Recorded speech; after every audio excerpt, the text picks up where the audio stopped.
my son, my daughter. At this moment, as you listen to these words, I want you to know something fundamental. I know you. Not superficially, not from afar. I know every thought that crosses your mind right now.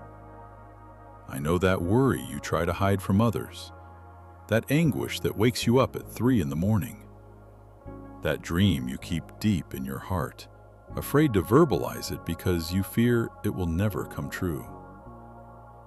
I know about the silent conversations you have with yourself when you're alone in the car, stuck in traffic, when you turn down the music and wonder, why me? Why is it so hard? When will it be my turn? I've heard every single one of those questions. And more than that, I've felt the pain behind them. Have you ever wondered why you chose to watch this video right now? Why, among thousands of available options, did something inside you bring you here? It wasn't a coincidence. It was me. Because the time has come for you to hear what I have prepared especially for you. This is not a generic message. It's not just any word. It's an urgent, powerful, extraordinary revelation, specifically marked for today in your life. I know you've doubted whether I truly hear you. You've wondered if your prayers reach me, or if they remain stuck on the ceiling of your room. You've had moments when you looked to the sky and questioned my existence, my goodness, my justice. And you know what I say about that? There's absolutely no problem. Because even in your doubts, I was there. Even in your disbelief, I remained faithful. Because my love for you doesn't depend on your perfect faith. It simply exists, unconditional and eternal. I saw when you pretended to be okay, while inside you were falling apart. I saw when you smiled so as not to worry others, but then you came home and collapsed. I saw every mask you put on to survive another day in this world that sometimes seems too cruel. And I want you to know that you can take off those masks with me. You can come as you truly are, broken, confused, tired. I welcome you exactly as you are. Right now, something is moving in the spiritual world. Angels are being sent. Doors are being prepared to open. Resources are being directed to you. And all of this began even before you clicked on this video, because I already knew you were coming. I already knew you needed to hear this today. And if you're feeling something stirring within your heart right now, if something in this message is touching a deep place in your soul, don't keep it to yourself. Leave your testimony in the comments. Write, Lord, I feel that you know me. Because when you publicly declare what you're feeling, when you externalize your faith, something powerful happens in the spiritual world. You're not just writing words, you're creating a bridge of connection with me. And more, you're inspiring others who are silent, afraid to believe, afraid to be vulnerable. Your comment may be exactly what someone else needs to see to believe again. So don't hesitate. Comment now. Lord, I feel that you know me. Do it for yourself, and do it for those who will read your declaration of faith. And now I want to tell you something that you may have forgotten in the darkest moments of your life. You were never alone. Not for a second. I know there were times when you felt completely abandoned. When that person you loved turned their back on you. When that job you desperately needed didn't come. When your bank account was empty and you didn't know how you would pay the month's bills. When illness came and you wondered, why me? In those moments, you looked around and saw no one. No one to help you. No one to understand you. No one to simply sit beside you and say, "I'm here." And it was in that profound loneliness that you wondered if I too had abandoned you. If I too had given up on you, as so many others had done. But I am here to tell you the absolute truth. I never left you. When everyone else was gone, I remained. When you fell, I cushioned your fall. When you cried alone in the bathroom so no one would hear you, I counted every tear. And more than counting them, I kept them. Because every tear of yours has value to me. Every pain you felt did not go unnoticed. Do you think you got this far by chance? That you survived those storms through your own strength? No, my son, my daughter. It was I who held you when you were about to give up. It was I who whispered in your ear, "Just one more day. Hold on, just one more day." It was I who played the right song at the right time, offered that word of encouragement through that unexpected person, that sigh of relief when you least expected it. And you know what else? I was preparing you. Every difficulty you faced wasn't punishment, it was preparation. Because what I have in store for you is so great, so extraordinary, that you needed to be strengthened first. You needed to develop spiritual muscles, emotional resilience, unwavering faith. And you did. Without even realizing it, you became stronger. Those moments when you thought you were alone were precisely the moments when I was closest. Because it is in total darkness that my light shines brightest. It is in absolute silence that my voice becomes clearest. It is in complete emptiness that my presence becomes most real. You have never been alone, and you never will be. Every step you took, I was holding your hand, even when you didn't feel it. Every difficult decision you made, I was guiding you, even when you didn't realize it. Every small victory you achieved was because I paved the way for you.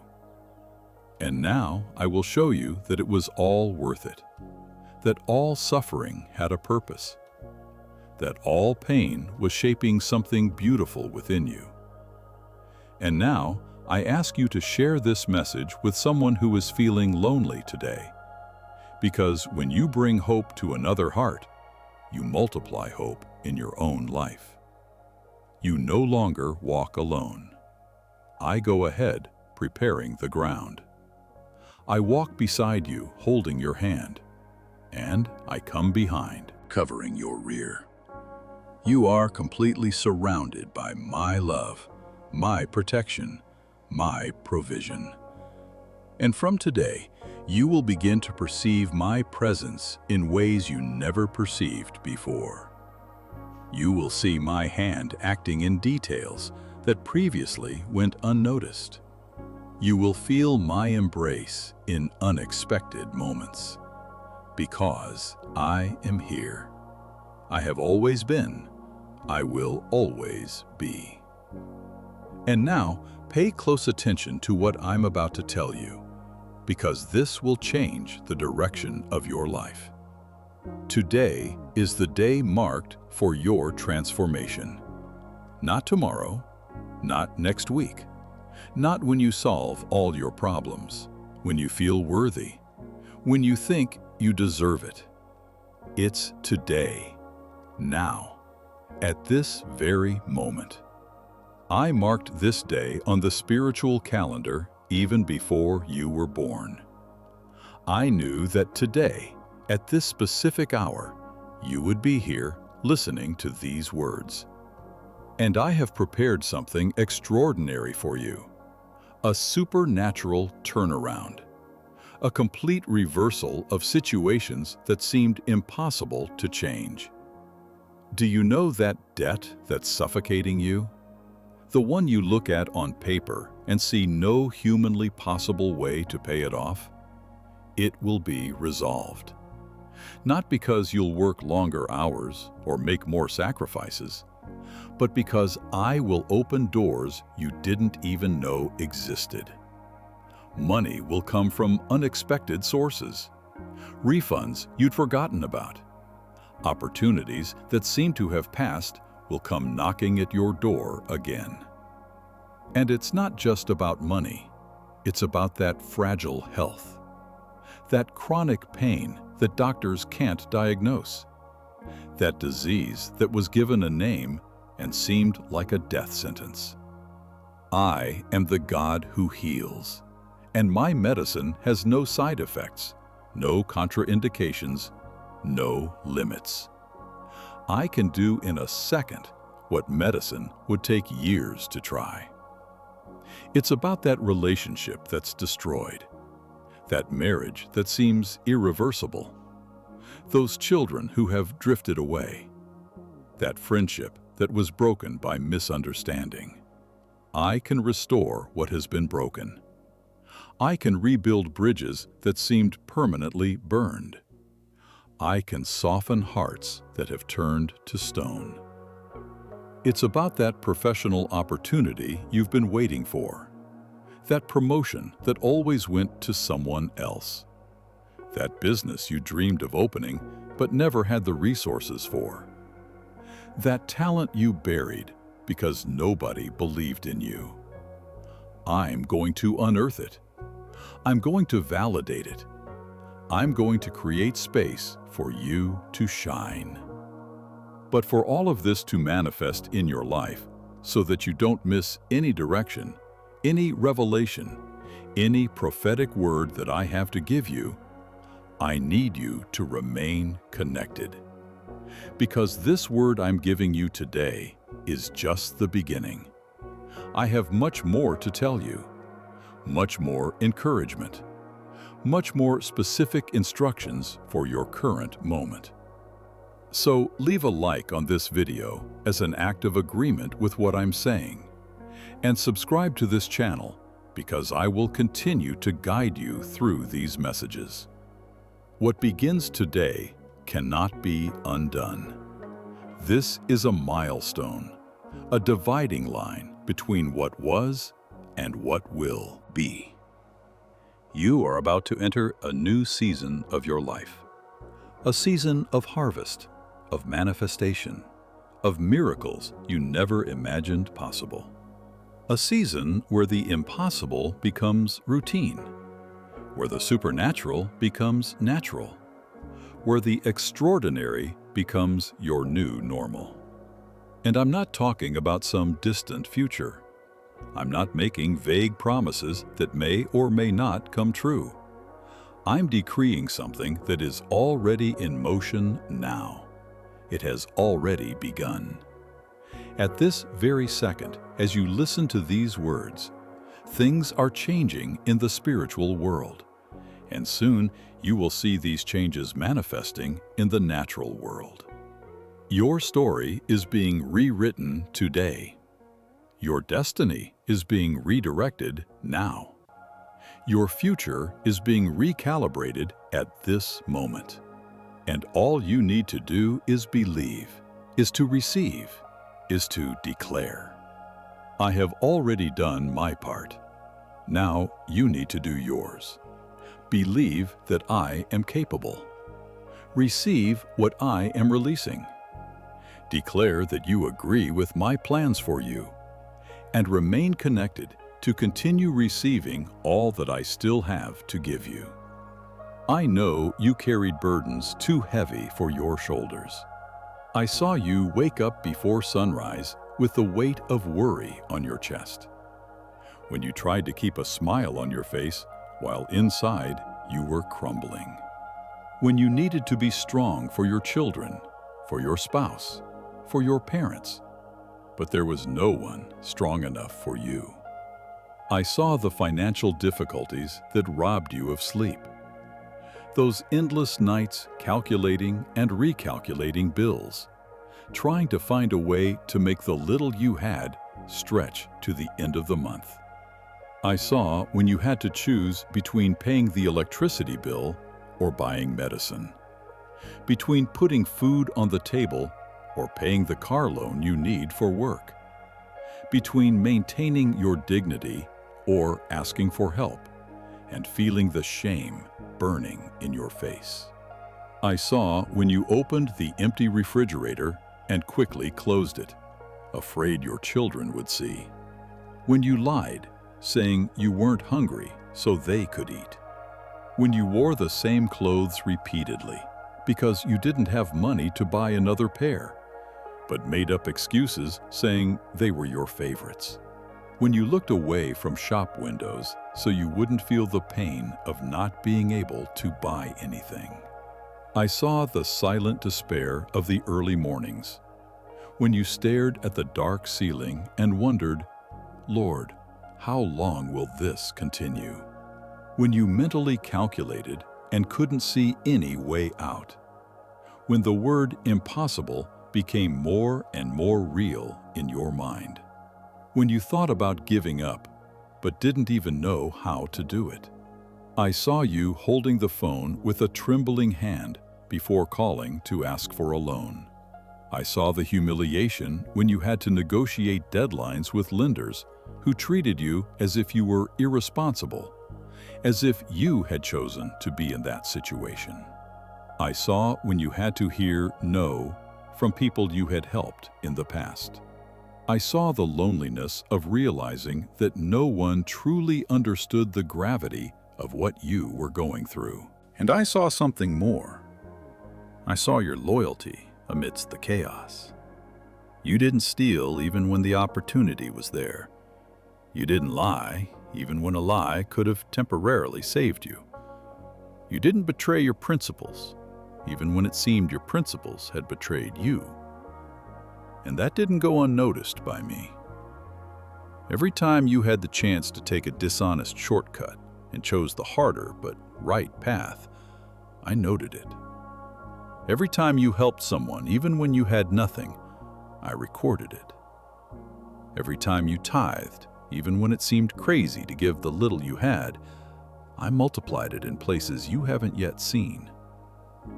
Every time you kept your word, even when it cost you dearly, I honored you in the spiritual realm. And now, the time of restitution has come.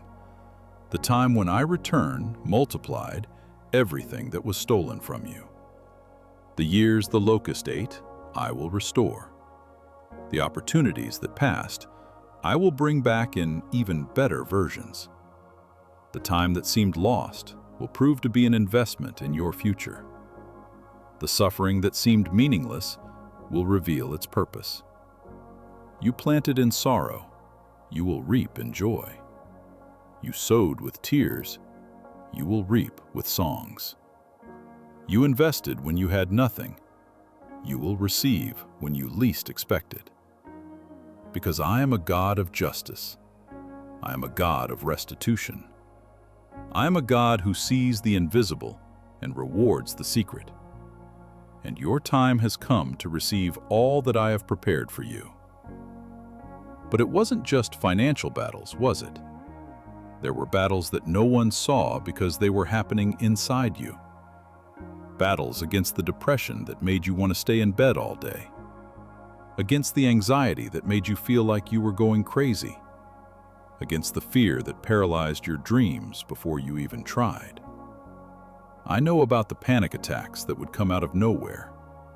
The racing heart, the shortness of breath, the certainty that you were having a heart attack. The shame of having to run away from places because the tightness in your chest was unbearable. The explanations you had to give without people really understanding what you were going through. The fear of leaving the house because you didn't know when the next attack would come.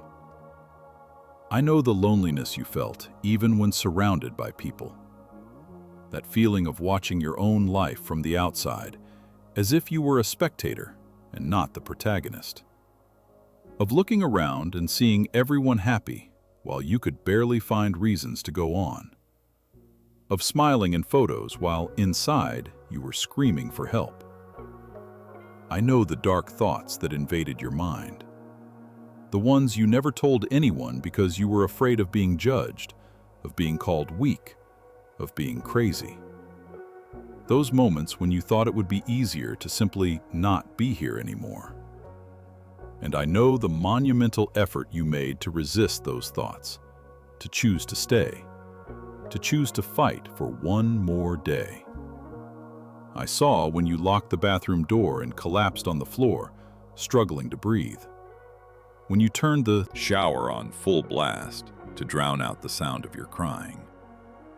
When you drove aimlessly just to have a moment alone where no one would pressure you to be okay. When you canceled appointments because you simply didn't have the strength to pretend everything was normal. And I tell you now, I am deeply proud of you. You didn't give up. Even when everything inside you screamed to throw in the towel, you kept going. Even when you saw no meaning, you found a crumb of hope and clung to it. Even when I seemed distant and silent, you still whispered my name in your desperate prayers. You are much stronger than you imagine. You are a warrior. You crossed valleys of the shadow of death and came out on the other side. You faced inner giants that no one else saw, but that were as real as any external threat. And you won. You are here. You survived. You made it to this moment. And now I tell you, these battles were not in vain. They strengthened you in ways you will yet discover. They gave you empathy to help others who will go through the same. They prepared you to bear the blessings I am about to release upon you. Because what is coming is so great that you needed all this strength to sustain it. If you believe your battles are coming to an end and victory is near, comment 7777 now and declare that you agree with God's plans for your life. The darkness is ending. The light is breaking through. The weight is being lifted from your shoulders at this very moment.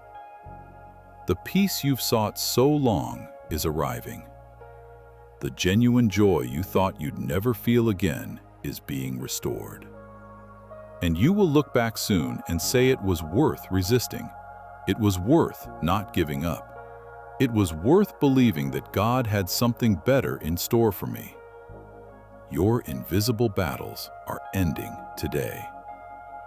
And now, with the authority I have as the creator of heaven and earth, as the one who spoke and all things came into being, I decree upon you, today is the day of your turning point.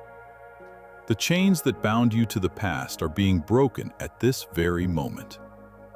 The generational curses that passed from father to son, from generation to generation, are being undone now.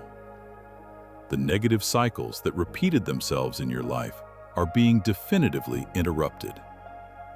That pattern of scarcity you saw in the lives of your parents and grandparents, which seemed like an inevitable destiny, is being destroyed.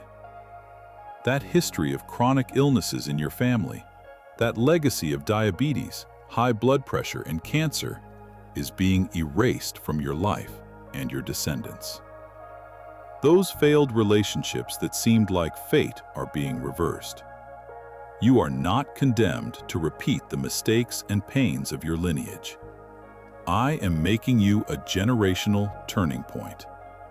You will not only be blessed, you will be the blessing that stops all the curses that came before you.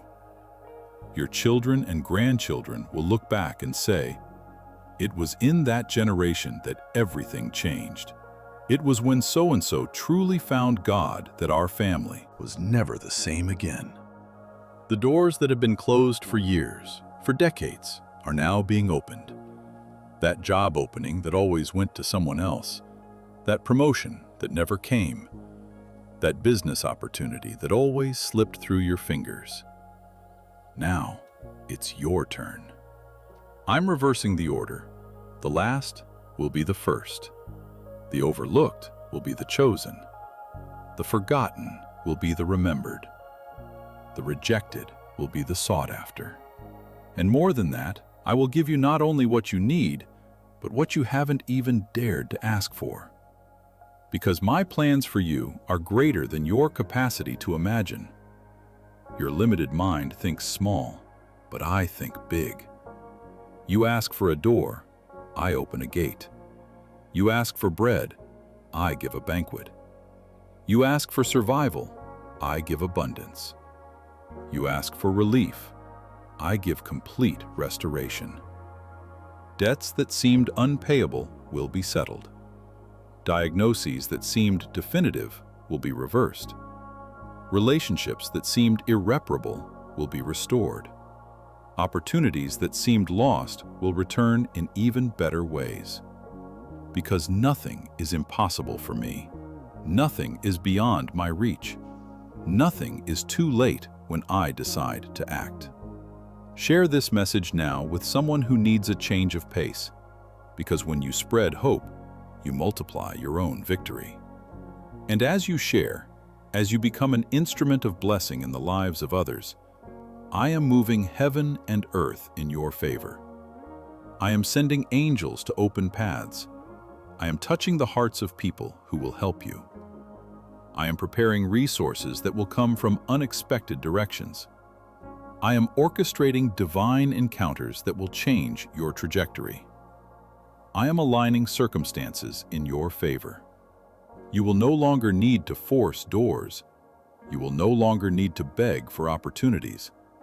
You will no longer need to humiliate yourself before people.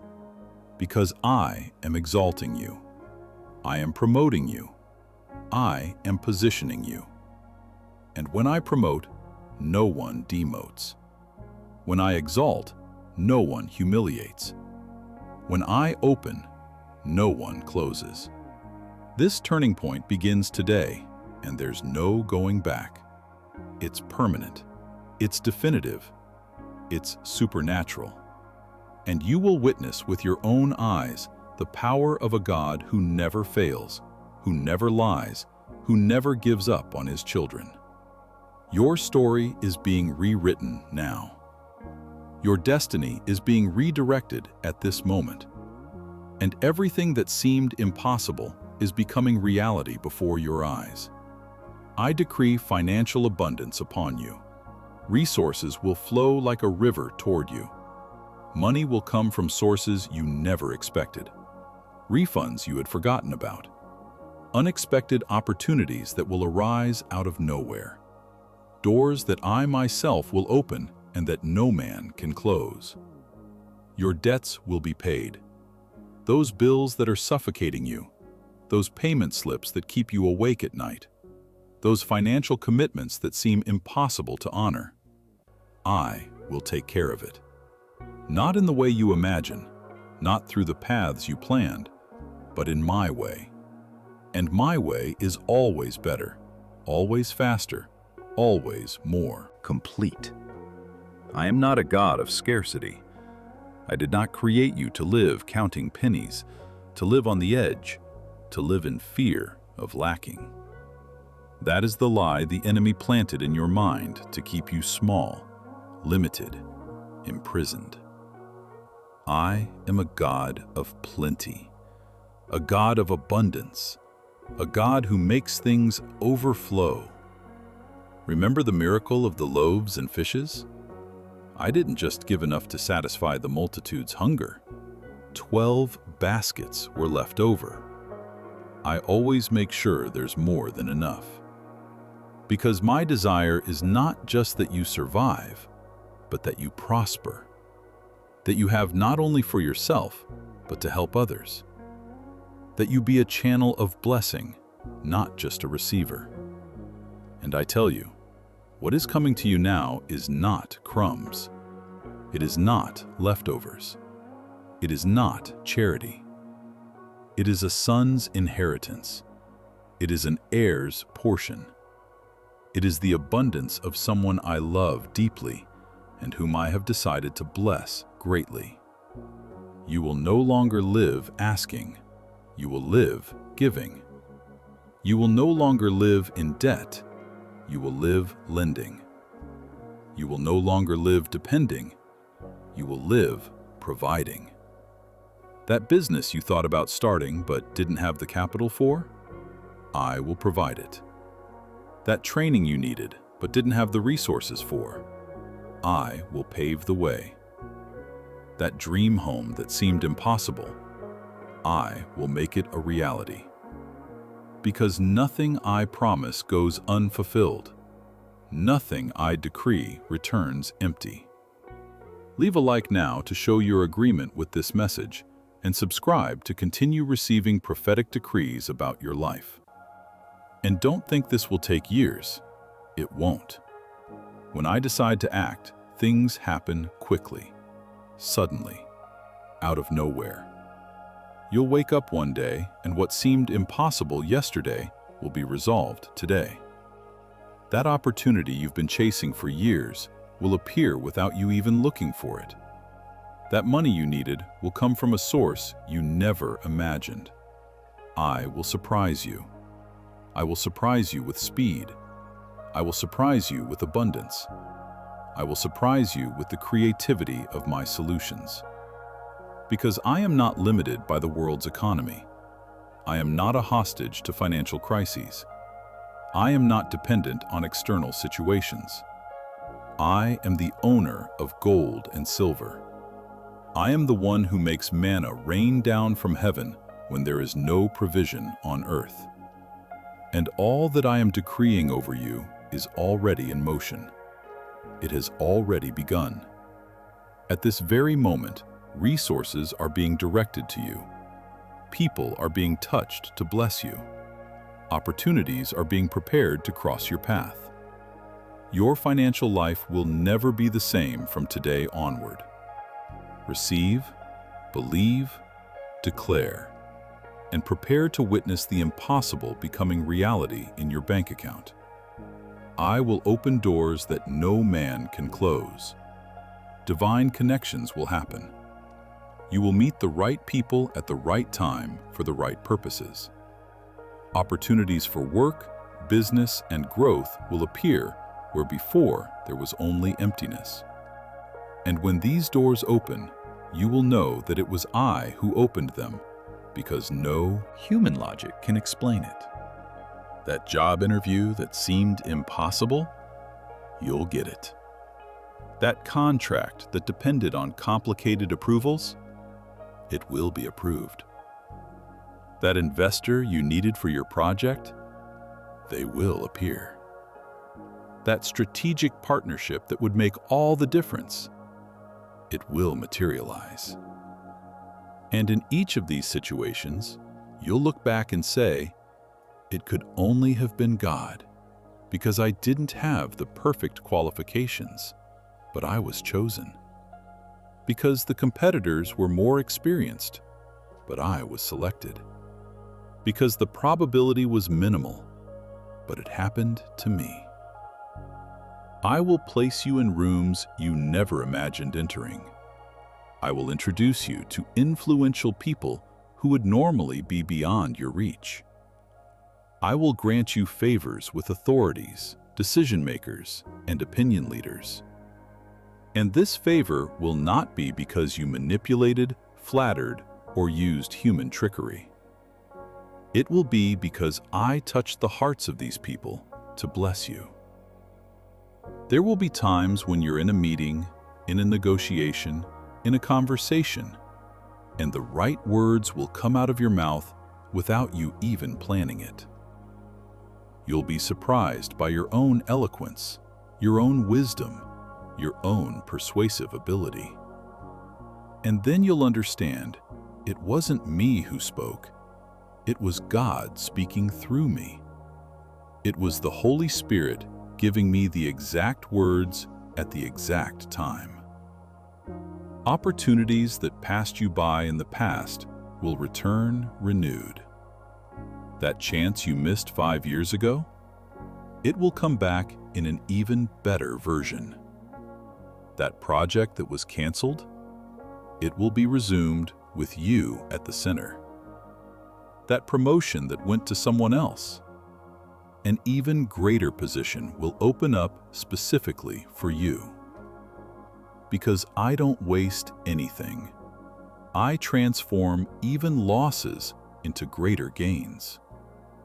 And it won't just be one door. There will be multiple doors opening simultaneously. You will reach a point where you will have to choose between good options, no longer begging for any option. You will experience the good problem of having more opportunities than you can embrace. And I will give you discernment to choose the best ones, those aligned with my greater purpose for you. People who rejected you in the past will want to hire you. Companies that dismissed you will seek you out. Clients who said no will say yes. Because I am changing the narrative. I am rewriting your professional story. I am repositioning you in the market, in society, in your field. And this repositioning is permanent, not temporary. What's coming isn't a fleeting stroke of luck. It's not a once-in-a-lifetime opportunity you need to desperately seize. It's a new season of continuous opportunities. It's a new level at which you operate. It's a new reality where open doors become your routine, not the exception. Get ready. Your phone will ring with offers. Your email will be flooded with invitations. Your social networks will connect you with the people God has chosen to propel your destiny forward. I will restore everything that was stolen from you. The years the locusts ate, I will return. The opportunities that passed and that you thought would never return, I will bring back multiplied. The resources that were diverted, that were unjustly taken from you, I will restore them double, triple, 7 times over. That job you unjustly lost, I will compensate you with an even better position. That money that was stolen from you, taken from you by mistake, by betrayal, by adverse circumstances, I will return it with divine interest. That inheritance that should have been yours but was usurped, I will give you something even more valuable. Because I am a God of justice, and nothing done against you will go unrepaired. The years you consider lost were not lost. They were an investment. That time you spent in the desert, that you spent in preparation, that you spent in pain, all of that will be transformed into wisdom, maturity, and authority. And when you enter your promised land, you will enter ready, empowered, and fortified. Not as someone inexperienced, but as someone who knows both scarcity and abundance and knows how to manage both. I will restore your dignity. Those humiliating situations you went through, those times when you were belittled, disrespected, treated as if you had no value, I will exalt you. I will place you in positions of honor. People who despised you will witness your rise. They will see that touching you is touching the apple of my eye. They will understand that you are not just anyone. You are a child of the King, a daughter of the Most High. If you believe that God will restore everything that has been stolen from you, leave your like now as an act of faith and agreement with this message. I will restore relationships that have been unjustly broken. Friendships lost through misunderstandings will be restored. Family ties that have been severed will be reconnected. And where restoration is not possible because the other side has chosen to remain distant, I will bring new connections that are even deeper, even truer, even more aligned with who you have become. I will restore your health. The years you lived sick, limited, suffering, will be compensated with years of vitality, energy, and complete well-being. You will do things at 60 that you couldn't do at 30. You will have the energy at 70 that you didn't have at 40. Because my restoration knows no natural limits, is not bound by medical statistics, and does not follow human probabilities, I will restore your joy. That genuine laughter you lost so long ago, it's returning. That lightness of living that was stolen by worries, it's being restored. That inner peace that was replaced by constant anxiety, it's being reinstalled in your heart at this very moment. You will sleep peacefully again. You will wake up hopeful again. You will dream without fear again. And all this is not a favor, it is justice. It is not charity, it is restitution. It is not because you deserve it for your perfection, it is because you are mine, and I take care of what is mine. Every thief must return it multiplied, and the enemy who stole from you for years will now have to return everything at once. Prepare to receive. Now I want to tell you a story, an old story, but one that speaks directly to you at this moment in your life.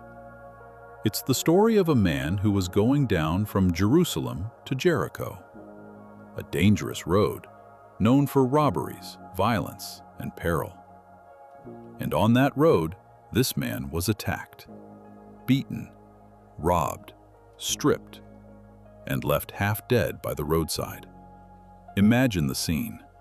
A man bleeding, wounded, too weak to move, too voiceless to call for help. Alone, vulnerable, on the verge of death. And then someone appears on the horizon. It's a priest, a religious man, someone who should represent God's compassion. The fallen man must have felt a momentary relief. Finally, someone. Finally, help. But the priest looked, saw the man's condition, and walked past on the other side of the road. He pretended not to see. He continued on his way. The hope that had been born in that man's heart died again. He remained there, bleeding, suffering, agonizing, until another figure appeared. A Levite, also a religious man, also someone who knew God's laws, who sang about divine mercy in the temple. Surely this one will stop. Surely this one will help. But no. He too looked, assessed the situation, calculated the cost of getting involved, and chose to pass by. He went to the other side. He left the man there, alone, dying. And then, when all hope had vanished, when the man no longer expected help, a Samaritan appeared. Someone whom society despised.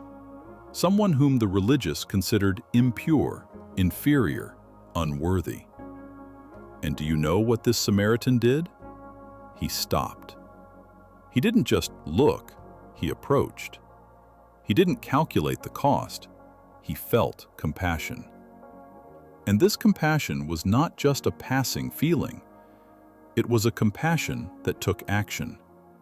He dismounted from his horse. He knelt beside the wounded man. He took oil and wine and began to tend to his wounds. Every cut, every bruise, every injury received attention. He cleaned the blood. He disinfected the wounds. He applied bandages. He felt no disgust. He felt no revulsion. He didn't care about the risk of getting dirty, of getting contaminated, of wasting time. After tending to his wounds, he placed the man on his own animal. And he himself walked alongside, supporting the man so that he would not fall. He took him to an inn. He did not leave him at the door. He went in with him. He settled him into a room. He continued to care for him throughout the night. And the next day, when he needed to continue his journey, he didn't simply leave. He paid for his expenses in advance, 2 silver coins. And he told the innkeeper, "Take care of him, and I will repay you for any extra expenses you may have when I return." It wasn't an empty promise. It was a real commitment. I'll be back. I'll follow up on his recovery. I'll take responsibility. Now listen to what I'm going to tell you. You are that man on the road. Life has beaten you down. Circumstances have robbed you. Events have left you wounded, bleeding, on the verge of giving up. And many people have passed you by. Many looked and moved on. Even religious people, even people who spoke of love, but didn't show it. Even people you expected to help you, but abandoned you. But I am the Good Samaritan. I didn't just pass by you. I stopped. I saw you fallen, and my heart was filled with compassion. And it wasn't a compassion that merely felt pity from afar. It was a compassion that drew near, that knelt beside you, that began to tend to each wound. I am tending to your emotional wounds now, those rejections that scarred you, those betrayals that hurt you, those disappointments that broke you. I am applying healing oil, restorative wine. I am cleansing the infections that bitterness caused. I am bandaging the most sensitive areas of your soul, and I will not leave you fallen on the road. I have placed you on my shoulders. I have brought you to a place of safety, of rest, of recovery. And I have already paid all your expenses. I have already covered everything you need. And more. I promise I will return. I will not abandon you in the middle of the process. I will accompany your recovery until the end. Share this story now with someone who is hurting on life's journey. Because when you bring hope to others, you multiply the healing in your own life. You are not just another case. You are not a statistic.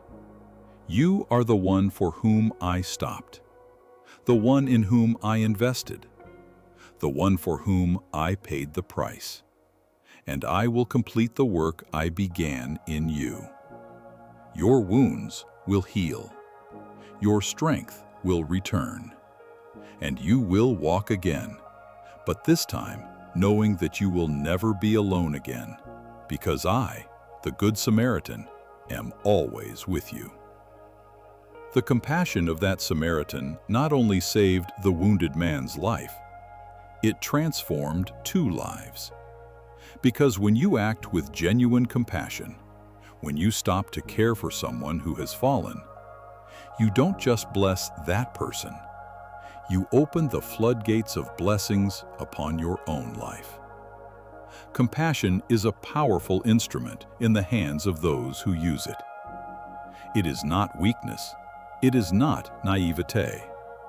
It is not allowing people to use you. True compassion is strength. It is the courage to get involved. It is the audacity to pay the price for helping someone without expecting immediate return. And when you act like this, when you demonstrate my love in a practical way, I open doors in your life that no one can close. The Samaritan didn't just give alms, he got involved. He stopped his journey. He changed his plans. He invested his money. He committed his time. And you think that attitude went unnoticed by me? You think I didn't see the sacrifice, the generosity, the genuine love? All of that was recorded. All of that was rewarded. Because I multiply what you sow in love. And now, I invite you to be like that Samaritan. Look around. There are people fallen on the road of life. People who are hurt, wounded, giving up. People that everyone passes by and ignores. And I am calling you to stop, to approach, to care. Not because you have an obligation, not because you need to impress someone, but because you have experienced my compassion, and now you can be a channel of it for others. Perhaps it's that neighbor who's going through financial difficulties, that coworker who's depressed but no one notices, that family member who's drifted away and needs a gesture of reconciliation, that stranger on social media who's pleading for help through desperate posts. I'm showing you these people. I'm making you sensitive to them. And I tell you, when you take care of them, you are taking care of me. Compassion doesn't have to be grand. Sometimes it's just a word of encouragement, a sincere hug, a message asking how the person is doing, an offer of practical help, paying a bill, a shared meal, small gestures with great love. And every time you do this, every time you choose to stop instead of passing by, you are accumulating treasures in heaven and attracting blessings to earth. Subscribe to this channel now to continue receiving teachings on how to live a life of practical love and transformative compassion. And you know what else? When you become an instrument of blessing in the lives of others, I become even more committed to blessing you. It's a divine cycle. You give and you receive. You sow and you reap. You bless and you are blessed. It's not a commercial transaction. It's a spiritual principle. It's the law of the kingdom. It's how I established that things should work. I saw when you were in need. I was the good Samaritan who helped you. Now I send you to be a Samaritan to others. Not because you already have everything figured out, not because you are already perfect, but precisely because you know the pain of being down, and therefore your compassion is genuine. You know what it is to need help, and therefore your help is true. And when you act like this, when you allow my compassion to flow through you, something supernatural happens. Your own wounds heal faster. Your own pains lessen. Your own problems find solutions. Because in the act of caring for others, you receive healing. In the act of blessing, you are blessed.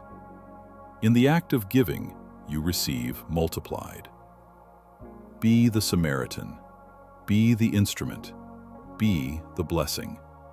And watch me transform your life as you transform the lives of others. Now, I want to tell you something that will change your perspective on everything you've been through. You were healed to heal others. You were restored to restore others. You were rescued to rescue others. Everything you've lived through, all the pain you've experienced, all the victories you've achieved, none of it was just for you. It was preparation for a greater purpose. I call upon you now to be an agent of light in the world. You will enter dark places where my light needs to shine, places of despair, of hopelessness, of giving up. And when you enter there, carrying your story, sharing your testimony, demonstrating my love in a practical way, the darkness will recede. Light always triumphs over darkness. Always. Your story of overcoming adversity is not just yours. It's a powerful testimony that will impact multitudes. That depression you conquered will give hope to someone who is at rock bottom right now. That financial crisis you overcame will show the way to someone who sees no way out. That relationship that was restored will be an example for couples who are giving up. That illness that was cured will generate faith in unbelieving hearts. People are watching your transformation. They saw you fallen, and now they see you standing. They saw you broken, and now they see you restored. They saw you in the valley, and now they see you on the mountain. And they are wondering how. What happened? What changed? And this is your opportunity to point to me, to say it was God. It was His faithfulness. It was His grace. It was His love that never gave up on me. Your radiance will draw people to me. Not because you are perfect, not because you have all the answers, but because you are real. Because you are a living witness to what I can do. Because in you, people see tangible hope, not just religious theory. They see real transformation, not just pretty speeches. And that is irresistible. That is magnetic. That is powerful. Don't hide your light. Don't minimize your story. Don't be ashamed of what you've been through, because that's exactly what qualified you for what I'm going to do through you. The scars you carry are marks of victory, not defeat. They are proof that you fought and won. They are credentials that you know both pain and healing, and therefore you can guide others on this journey. You are the salt of the earth. You bring flavor, preservation, and value wherever you go. You are the light of the world. You illuminate, reveal, and guide people who are lost. This is not an honorary title. It is a calling. It is a commission. It is a sacred responsibility that I am placing upon you now. And this purpose is greater than you imagine. You are not just impacting individuals, you are impacting generations. The person you help today will help 10 others tomorrow, and those 10 will help 100 more. And a movement of love, compassion, and transformation begins. And it all started with you saying yes to my calling. Yes to being light. Yes to being salt. Yes to being an agent of change. I commission you now. I send you. I empower you. I anoint you. Go and be my outstretched hands. Be my voice of encouragement. Be my comforting embrace. Be my provision for the needy. Be my hope for the hopeless. Be my light in dark places. And watch me do through you greater things than you ever dreamed possible. Now, let me tell you another story. A story about two men who went to the temple to pray. Two men, same destination, same time, but completely different hearts. And the ending of this story will surprise you, because it challenges everything religion has taught you about how to draw closer to me. The first man was a Pharisee, a religious man, respected, knowledgeable in the scriptures, observant of the laws. He entered the temple with his head held high, with sure steps, with the confidence of one who knows he is up to date with all religious obligations.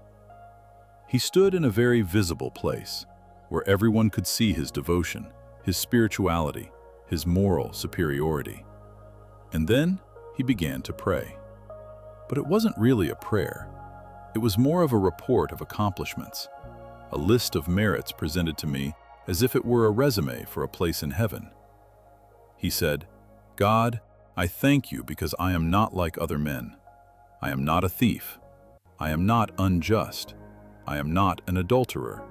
And I am definitely not like that tax collector over there." He continued his prayer report.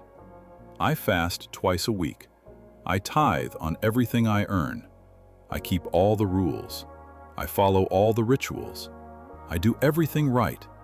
Look how good I am. Look how dedicated I am. Look how I deserve your approval."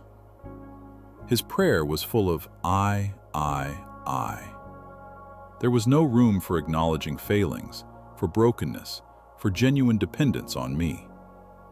Now let's move on to the second man, a publican, a tax collector, someone despised by society, whom religious people considered a traitor, a sinner, unworthy of being in the temple. He entered differently. He didn't seek visibility. He kept his distance, far from the holy place, as if he didn't even feel worthy of being there. He couldn't even lift his eyes to the sky. His head was bowed, not out of false humility, not out of religious pretense, but out of genuine awareness of his condition. He knew who he was. He knew where he came from. He knew what he had done. He had no illusions about his own goodness. He had no list of merits to present. And then he began to beat his chest, a gesture of inner pain, of deep repentance, of sincere recognition of his need. And from his lips came not an elaborate speech, not a list of works, not a comparison with others. It came a simple, short, honest prayer. God, have mercy on me, a sinner. That's all. Nothing more. No argument about why he deserved mercy. No attempt to justify his mistakes. No spiritual bargaining, just a desperate plea. Mercy. Because he knew that was all he could ask for. All he had the right to ask for. All he needed. And do you know what I'm telling you? This man, the despised tax collector, went home justified before me.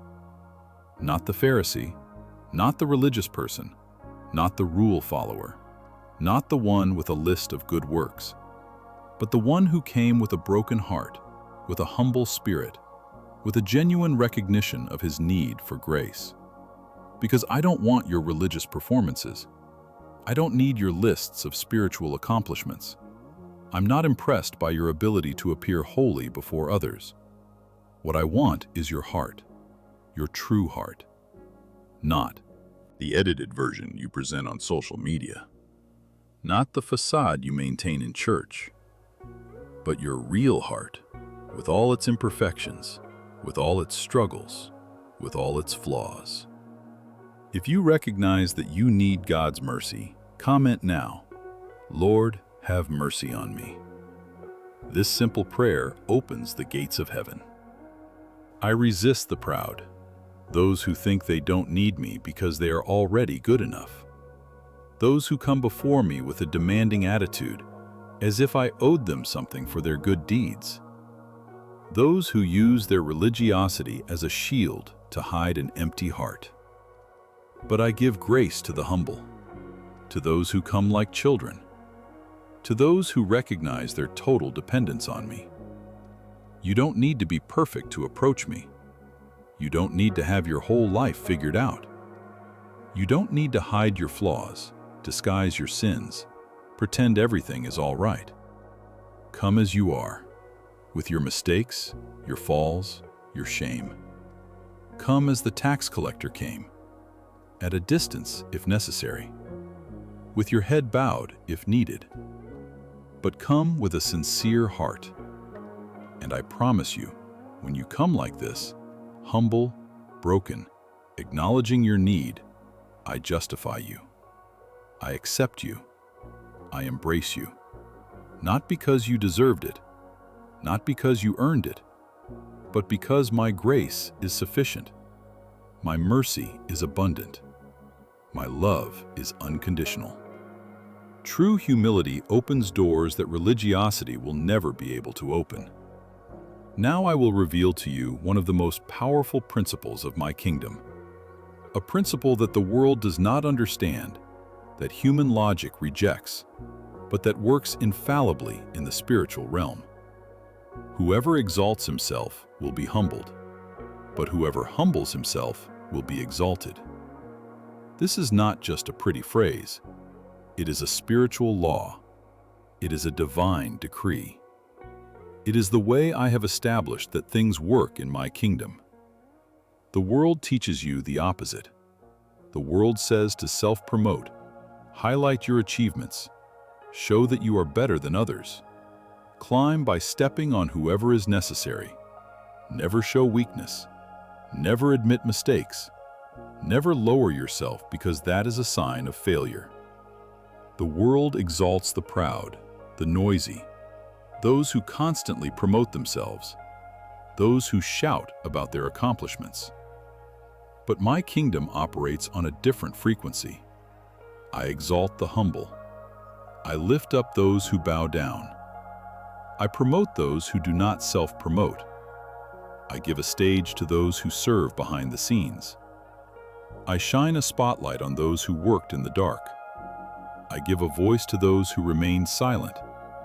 And when I exalt, the exaltation is permanent, sustainable, accompanied by grace to maintain the position.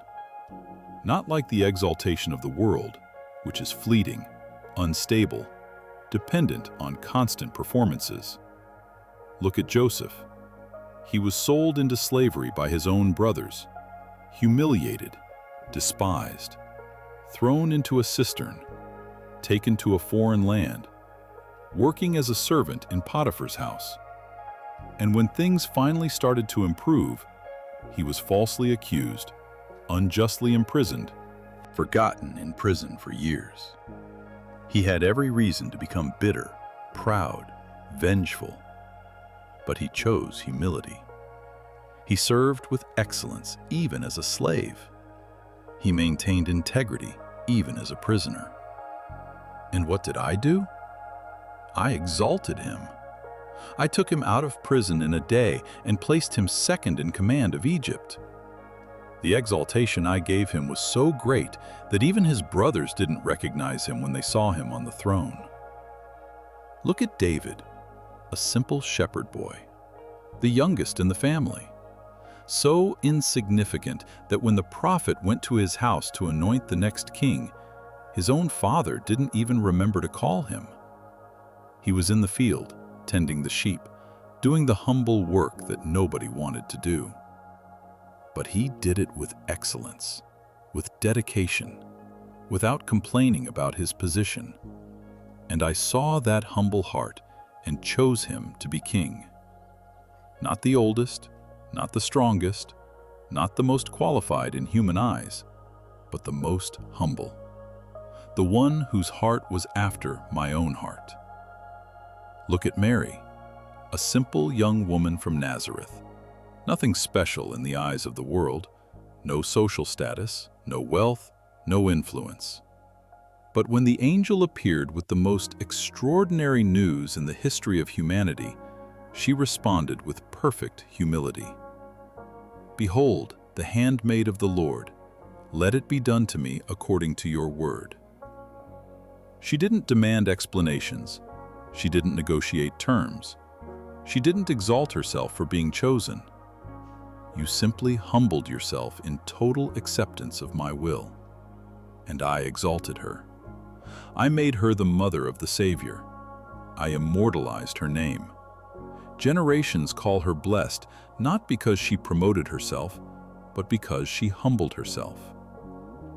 If you choose the path of humility and trust that God will exalt you in due time, leave your like now as a declaration of faith in this principle. And now I tell you, your humility has not gone unnoticed. Those times you could have defended yourself but chose to remain silent, I saw. Those situations where you were wronged but did not retaliate, I recorded. Those moments when you served without receiving recognition, I noted. Those occasions when you humbled yourself to help someone less fortunate, I witnessed. Nothing you did in humility was wasted.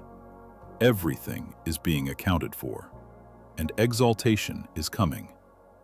But it won't be the exaltation you plan for. It will be the exaltation I have planned. And my plans are bigger. You're thinking of a small promotion at work. I'm thinking of putting you in charge of the entire department. You're thinking of a small recognition.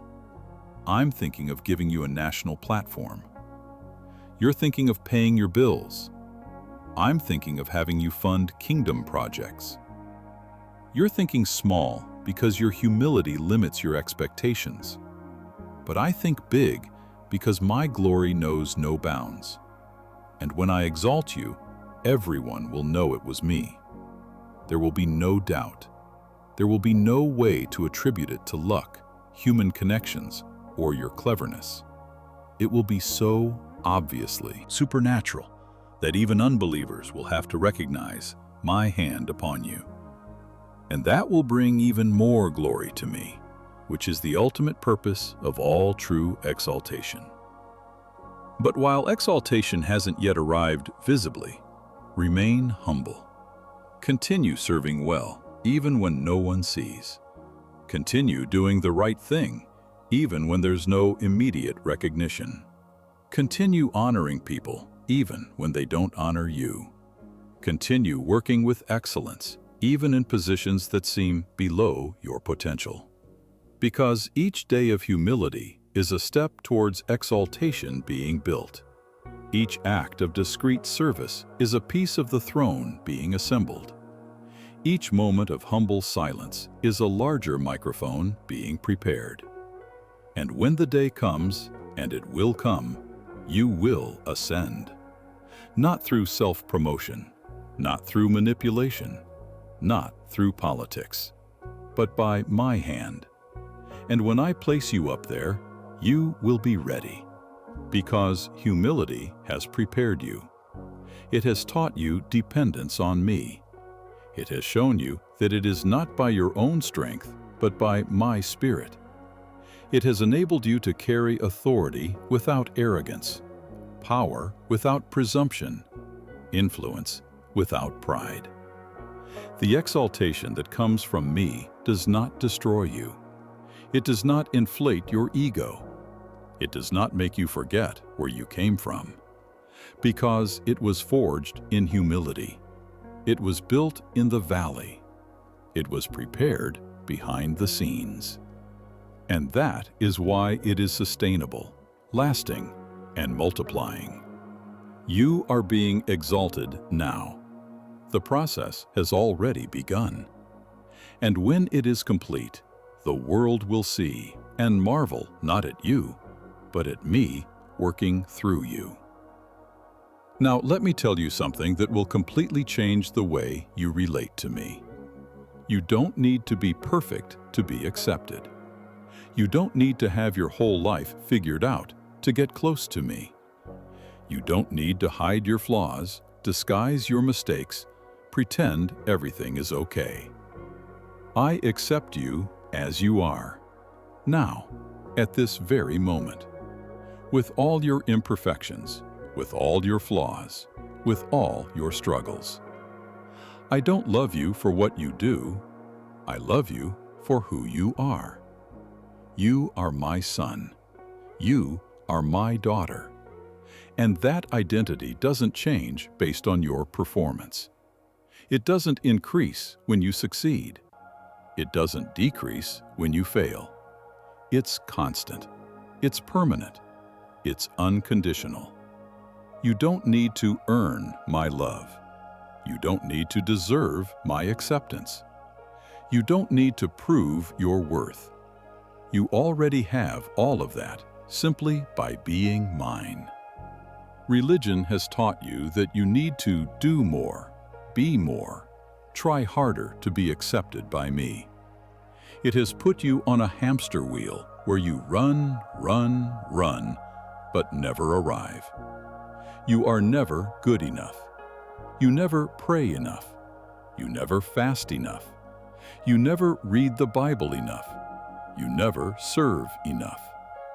There is always one more requirement, one more standard, one more level to reach. And you live exhausted from this religious performance that never brings you the peace you seek. But I tell you, stop. Rest. Breathe. You are not in a competition. You are not being evaluated all the time. You are not accumulating points to see if you can pass the test in the end. My acceptance doesn't work that way. It's not based on merit. It's not conditional on your behavior. It's not proportional to your works. It's grace, pure grace, undeserved grace, scandalously generous grace. Come as you are, not as you should be. Come with your doubts, not just with perfect theological certainties. Come with your flaws, not pretending to be a holiness you don't possess. Come with your falls, not expecting to get up on your own first.